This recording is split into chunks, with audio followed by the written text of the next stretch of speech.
Hello everyone and welcome to my channel here Dhananjay Gane from Orenburg state medical university. तो आज हमारे साथ है डॉक्टर नितिन शरणागत। तो sir please introduce yourself in brief. Actually, myself, Dr. Nitin Sharnagar. I am associate professor presently. My UG from Russia. I completed my UG in 2011. I passed my FMG in very first attempt, and I passed All India PG and pursued MD from Government Medical College Nagpur. And presently running my own hospital and working as an associate professor in India. Sir, my first question to you. Sir, why did you choose to pursue your MBBS degree from Russia instead of other countries? See, actually, when I started my journey, that time the abroad education in 2005 was not that much known to everyone. और सभी का ये होता था कि abroad की degree valid है क्या, अब्रॉड की डिग्री इंडिया में जस्टिफाइबल है क्या। तब 2000 से पहले यानी 90s के जनरेशन में भी एमबीबीएस अब्रॉड से यूएसएसआर से होता था। तो यूएसएसआर में रशिया ये मेजर कंट्री थी, 91 के पहले भी बच्चे जाते थे। And India Russia relation is everyone know. तो तब ऐसा था कि जो ट्रस्टेबल एंड जो डेवलप कंट्री है वहां से एमबीबीएस किया जाए, that is my first priority. And जाने का कारण भी वही था कि इंडिया में कुछ मार्क्स के वजह से गवर्नमेंट मेडिकल इंस्टीट्यूशन नहीं मिल पाए, तो फिर अब्रॉड में गवर्नमेंट मेडिकल इंस्टीट्यूशन जहाँ पे एजुकेशन अच्छा हो, इस वजह से मैंने रशिया 2005 में डिसाइड किया था। जो अभी आने वाले बच्चे जो रशिया के हैं उनका बॉर्न ईयर 2005 है। तो ये है कि उस समय पे रशिया तब से नोन है और वहाँ से तब से लोग करके इंडिया में आज रजिस्टर्ड डॉक्टर है। तो इस वजह से रशिया का डिसीजन लेने का मेरी फर्स्ट प्रायोरिटी थी कि अब्रॉड जा रहे हैं तो then only the option is Russia. तो जैसे कि सर ने बताया कि 2005 के टाइम भी रशिया फेमस डेस्टिनेशन था for pursuing MBBS from abroad, और आज की कंडीशन भी एमबीबीएस फ्रॉम अब्रॉड रशिया ये अभी भी फेमस है। ठीक है sir, then we will come to the next question. Sir, what is the major difference between MBBS abroad versus MBBS India, like subject wise, syllabus wise and pattern wise? See, actually I travel whole journey of MBBS abroad. I just giving the journey mentor in Indian student who are just pursuing MBBS in their medical colleges. There is a big difference of MBBS abroad and MBBS in India. सी कैसे होता है ना, India में 19 subjects है। India में जो 19 subjects है उसका ही बाइफर्गेशन 64-67 सब्जेक्ट्स में अब्रॉड में होता है। For example I am talking about Russia. तो रशिया के सेगमेंट में ऐसा है कि आप जो पैथोलॉजी है ये सब्जेक्ट को पैथ फिजियोलॉजी में पढ़ते हो, पैथ एनाटॉमी में पढ़ते हो, ठीक है। फिर एनाटॉमी ये सब्जेक्ट आप इंडिया में एक बार पढ़ के छोड़ देते हो। या surgical anatomy, topographical anatomy and normal anatomy, ये सेगमेंट वाइज डिफरेंशिएट होते जाता है। तो सब्जेक्ट वही है, बस ब्रीफिंग एंड डीपली कंसिडरेशन है। जैसे कि मेडिसिन है, मेडिसिन में आपको इंडिया में सिर्फ मेडिसिन पार्ट 1 पार्ट 2 होता है, और बाकी यहाँ पे आप पढ़ोगे तो एंडोक्राइनोलॉजी जो सुपर स्पेशलिटी ब्रांचेस है वो हायर सेगमेंट में जाते हैं। जैसे सुपर स्पेशलिटी एंडोक्राइनो, फिर डायबिटोलॉजी की पोस्टिंग है।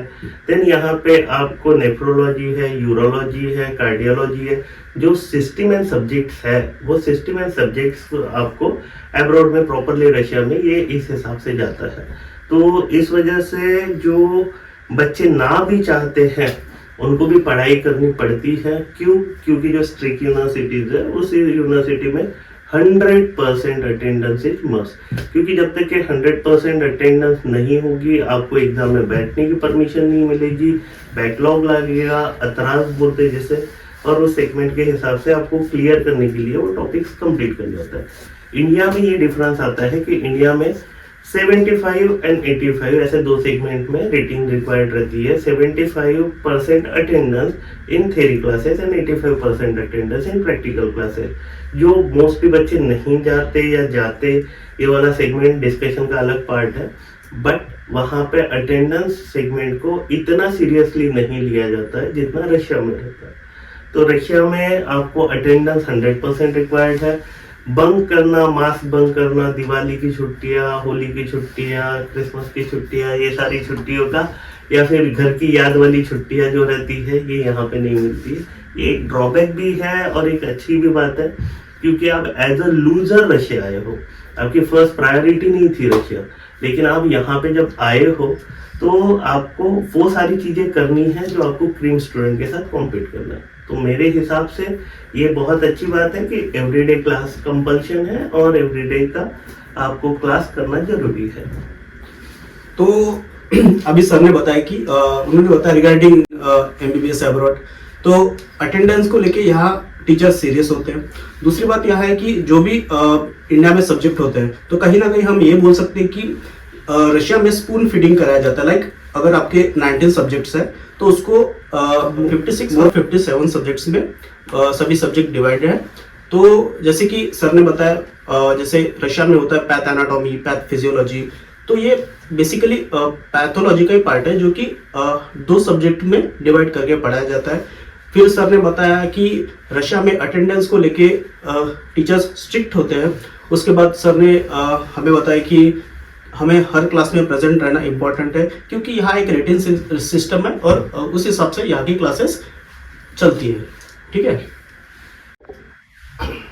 Sir, then come to the next question. There are lot of Indian student who worried about MBBS degree from Russia. They ask is MBBS degree from Russia is valid in India or not? If it is valid, then what is the major guidelines about universities and FMG registration in India? See, MBBS degree all over the world कहीं से भी हो, उसके लिए 2021 यानी 18 नवंबर 2021 को new guideline है, विच is very latest. But उसके पहले भी 2002 से पहले कोई गाइडलाइंस नहीं थी। आप डायरेक्टली जो कंट्रीज है वहां से रजिस्ट्रेशन डायरेक्ट इंडिया में आके करा सकते थे। बट 2002 से एनसीआई का नॉर्म्स आया, 2005 में मॉडिफाई हुए, 2010 में मॉडिफाई हुए, 2014 में मॉडिफिकेशन आया। नाउ द वेरी रिसेंट 18 नवंबर 2021 से न्यू नॉर्म्स आए हैं और वो न्यू नॉर्म्स के अंदर 5 चीजें आपको बहुत डिटेल्स में बताई गई है कि भाई FMG 2021 में साफ साफ लिखा है कि इंडिया जैसे education concept of conditions means 54 month का आपका एजुकेशन वहां पे हो, इंटर्नशिप वहां से होनी चाहिए, मींस कि 5.5 साल के ऊपर का आपका कोर्स होना चाहिए। 5.5 साल का नीचे वाला कोई भी कोर्स वैलिड नहीं है। अब्रॉड से कहीं से भी आप एमबीबीएस करने जा रहे हो, वहां पे पूरे टर्म ड्यूरेशन में क्लिनिकल एक्सपोजर होना जरूरी है। ऐसा नहीं हो कि ऐसी कोई ही यूनिवर्सिटी सेगमेंट में आप जाओ। इंडिया में आने के लिए जो कंट्री आप जा रहे हो वहां पे clinical exposure and theory study it should be considered as a equal concept of admissions in India, in the sense कि जैसे इंडिया में practical training, theory and clinical rotation से साथ में होते हैं, ऐसी ही चीजें हो। 21 लाइन के रिगार्डिंग बोला गया है, क्योंकि ऐसी भी बहुत सारी कंट्रीज है जहाँ पे इंडियंस को या फॉरेनर्स को पेशेंट के ऊपर प्रैक्टिकल्स या फिर बाकी सेगमेंट नहीं करने देते, वो सारी चीजें वीडियोस या फिर बाकी सारी चीजों से देखते हैं। तो this is very important rule कि आप जिस कंट्री जा रहे हो वहां पे आपको प्रैक्टिकल एक्सपोजर हो, पेशेंट एक्सपोजर हो एंड क्लिनिकली आप इतने ही साउंड हो कि आप उस हिसाब से वर्क कर सके। थर्ड, उसमें बहुत बेसिक पॉइंट बोला गया है कि 10 साल के अंदर जहां जा रहे हो भी वहां से करके आपकी डिग्री रजिस्ट्रेशन होनी चाहिए।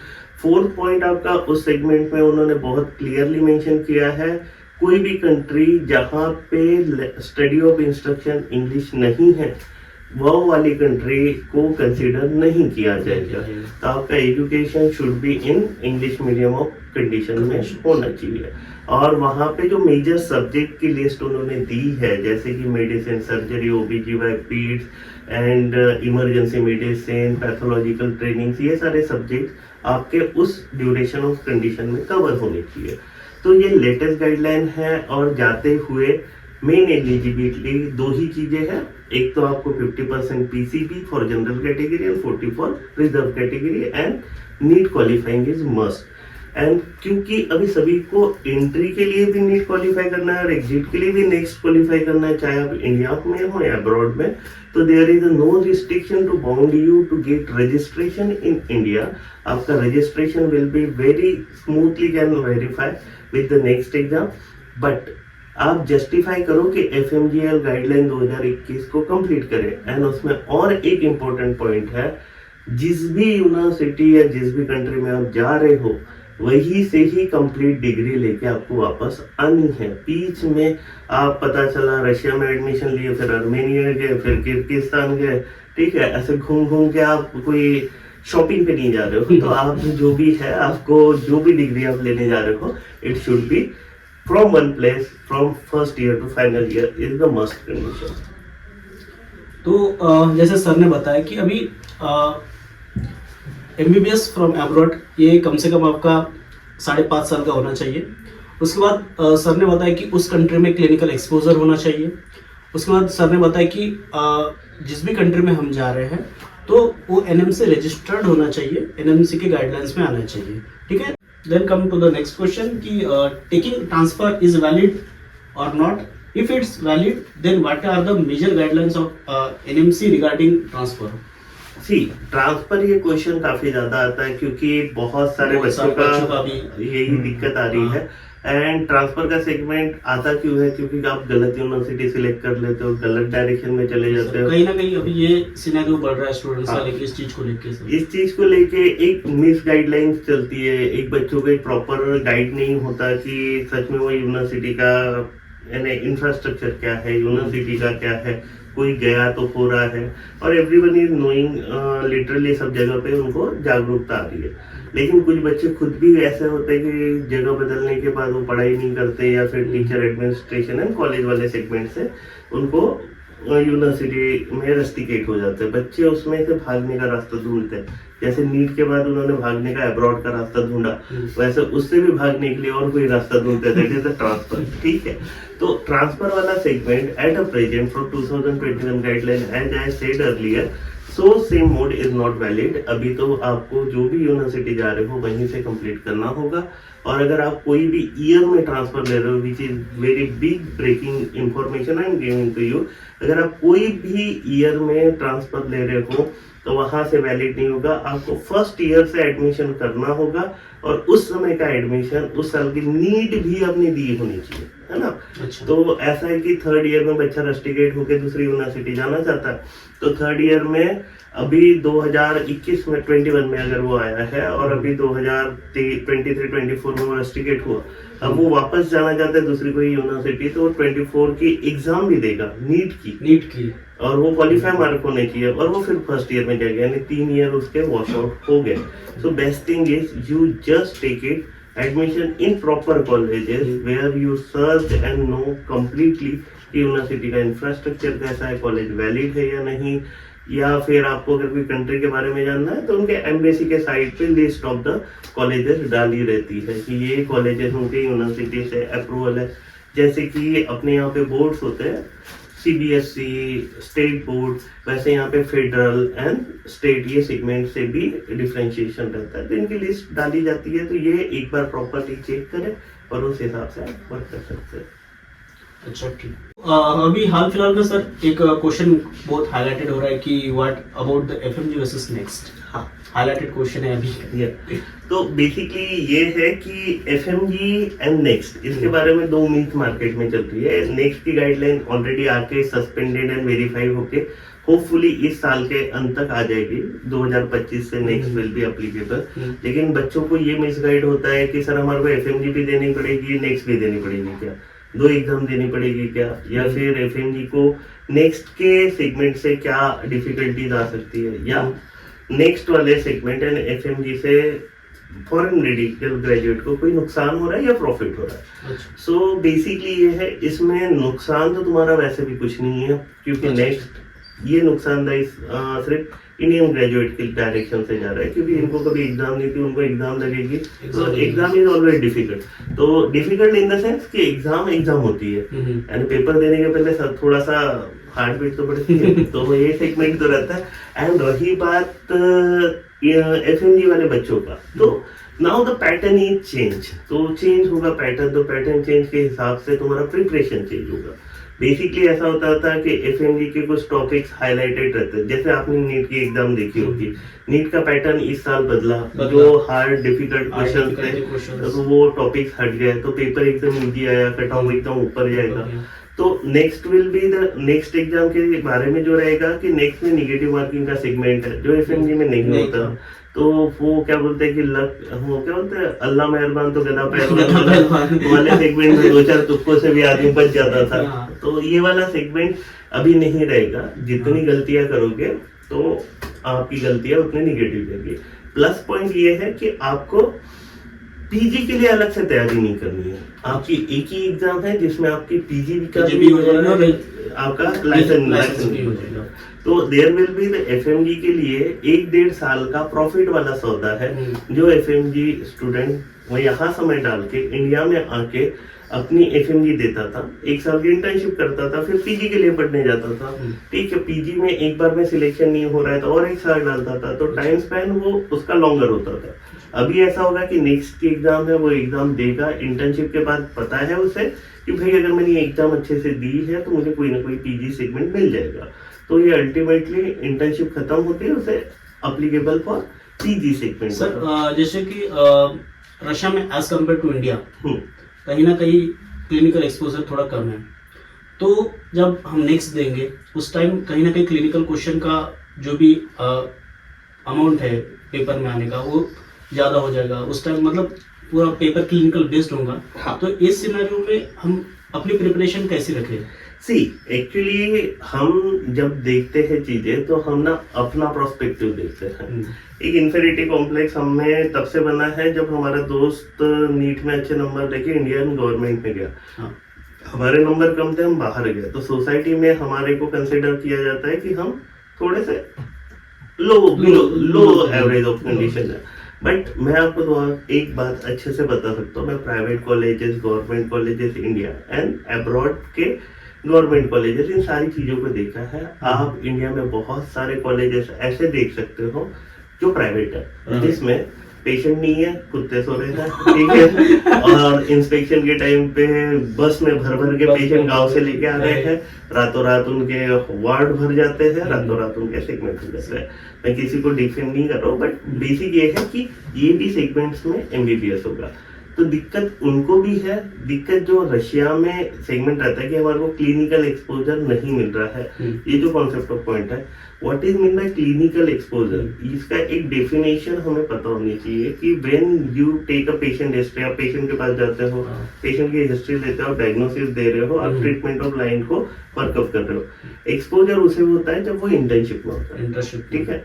इंटर्नशिप में जब इंडियन बच्चा भी जब जाता है वो इंटर्नशिप में जाता है, इंटर्नशिप में ही उसे क्लिनिकल एक्सपोजर एक्सक्लूसिवली मिलता है क्योंकि वो असिस्टेंट ऑफ डॉक्टर के हिसाब से वर्क कर रहा है।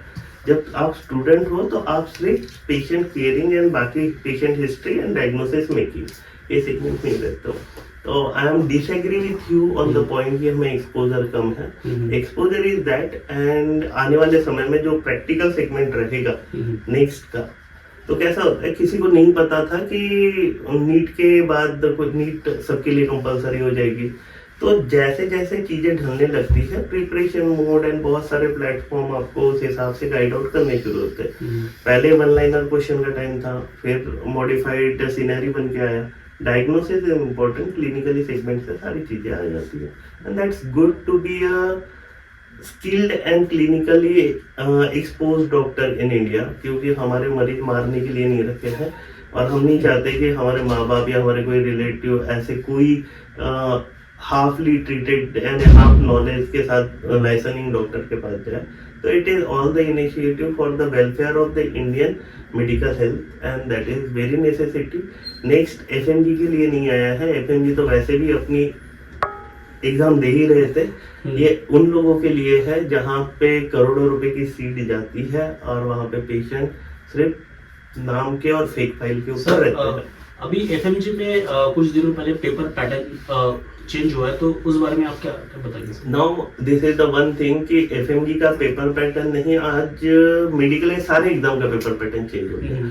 जैसे 50 मिनट के अंदर आपको एग्जाम देना है, 50 मिनट के अंदर 50 क्वेश्चन का सेट बाय सेट आपके एग्जाम होगा, and that questions are modifying and making the your preparation for upcoming exam of NEXT, क्योंकि नेक्स्ट के एग्जाम में हर सब्जेक्ट के पर्टिकुलरली सेगमेंट जो पिछला और सर नोटिफिकेशन उसमें एक सेगमेंट कहीं ना कहीं ये भी है कि हम अगर क्वेश्चन हमारे सबमिट हो जाते हैं तो उसको हम रिव्यू नहीं कर सकते, तो ये निगेटिव से ज्यादा मेरे हिसाब से पॉजिटिव है, क्योंकि जब भी आप पेपर देते हो, जब भी सेकंड थॉट आता है ज्यादा मिस्टेक करते हो। मैं एग्जाम इतने बार दे चुका हूँ, इस वजह से मैं आपको भी बता सकता हूँ कि सेकंड थॉट इज ऑलवेज ये। लेकिन आप जब भी कस्टम मॉडल करके, आजकल बहुत सारे ऐप में आता है कि आप कस्टम मॉडल करके 50 क्वेश्चन लगा सकते हो, तो आप जब 50 क्वेश्चन का लोड लेके चलते हो तो your accuracy will rise and it will not harm you to review. And ये आदत सी बन जाएगी कि रिव्यू करने की हमारे को 50 मिनट ही है, 50 मिनट में हम रिव्यू करके निकल जाएंगे।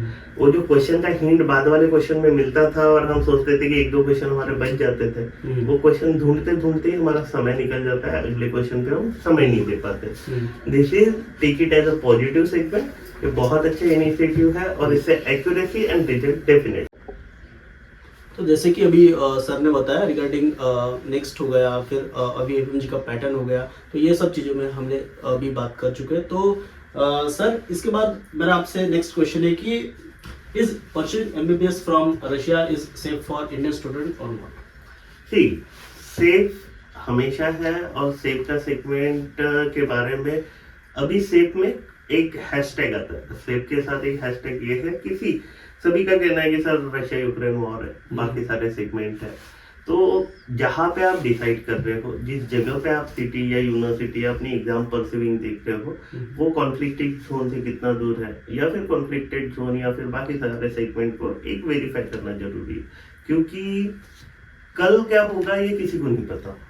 और किसी को ये भी नहीं पता कि इंडिया में कश्मीर के बाद लोकल कंडीशन आएगी या फिर बाकी अगर आप मुंबई में बैठे हो, कश्मीर में कोई कॉन्फ्लिक्ट हो रहा है, तो दैट इज नॉट सेफ। तो ये चीजें देखते हुए जाना चाहिए। जो कॉलेजेस है वो कॉलेजेस कहाँ पे है, कहाँ पे कितना सेफ्टी ऑफ कंडीशन है, एंड मैं तो बड़ी सिटी से ज्यादा एक एवरेज मॉडरेट सिटी आप कंसीडर करते हो तो वो ज्यादा बेटर कंडीशन में आपको ये करके जाएगा। तो ये चीजें हमेशा याद रखना है। और सेफ डेफिनेटली है, maximum enrolment of girls in Russia, girl safety is the priority. यहाँ पे male female ratio is definitely higher side, तो गर्ल्स का सेगमेंट में भी ये अच्छी चीज है। तो सेफ है अगर आप अच्छे से ढूंढ के सर्च करके जाओ। तो जैसे कि सर ने अभी बताया कि अबाउट स्टूडेंट सेफ्टी, तो कहीं ना कहीं पेरेंट्स के मन में ये क्वेश्चन हमेशा से रहा है कि हमारे बच्चे अगर एमबीबीएस करने अब्रॉड जा रहे हैं तो उनकी सेफ्टी वहाँ होती है या नहीं, या फिर वो कहीं ना कहीं ये डेस्टिनेशन भी इम्पोर्टेंट होती है कि जहाँ से आप एमबीबीएस कर रहे हो वो जगह सेफ है कि नहीं। अगर मैं खुद की यूनिवर्सिटी बात करूँ जहाँ मैं अभी ओरेनबर्ग में हूँ, तो ये जो वॉर कंडीशन वाली जगह हो गई, इससे कहीं मतलब दूर है, तो कहीं ना कहीं ओरेनबर्ग हो गया, या ऐसी जो भी यूनिवर्सिटीज़ है जहाँ पे आपको लगता है कि यहाँ से एमबीबीएस करना सेफ होगा, तो आप वहाँ से एमबीबीएस कर सकते हैं। तो अभी हम आएंगे नेक्स्ट क्वेश्चन पे कि sir which country should you prefer to upcoming student for pursuing their MBBS? मैं किसी कंट्री को ये तो नहीं बोलूँगा कि यहाँ का खराब है, यहाँ पे अच्छा है, लेकिन एक चीज जरूर है कि जो नॉर्म्स में बैठे वैसी कंट्री जिसमें रशिया एक वन ऑफ द लिस्टेड है and one of the best preference choice है सभी का। और रशिया के में अंदर बहुत सारी अच्छी यूनिवर्सिटी है। इट डिपेंड्स कि आपके बजट ऑफ सेगमेंट में क्या है और कितने रेंज ऑफ कंडीशन में आप जाते हो, बट मेन है एजुकेशन। जहाँ का एजुकेशन क्वालिटी अच्छी हो वो रशिया की जो भी यूनिवर्सिटी आप डिसाइड करो। और FMG passing rate, main registration issue, ये सारी चीज़ों को मद्देनजर रखते हुए आप यूनिवर्सिटी डिसाइड करो। जैसे कि आपकी यूनिवर्सिटी ओरेनबर्ग है नो, तो ओरेनबर्ग का हमेशा एफएमजी पासिंग रेट एक हाई लिस्ट ऑफ रैंकिंग पे रहा है। हर बार इसका FMG passing rate all over the country जितने बच्चे देते हैं, ज़्यादा नंबर ऑफ बच्चे होने के बावजूद ज़्यादा नंबर ऑफ बच्चे पास होते हैं। सर अगर कि there are lot of fraud cases happening in with students, तो आप इस बारे में क्या बोलना चाहेंगे कि मतलब जो भी स्टूडेंट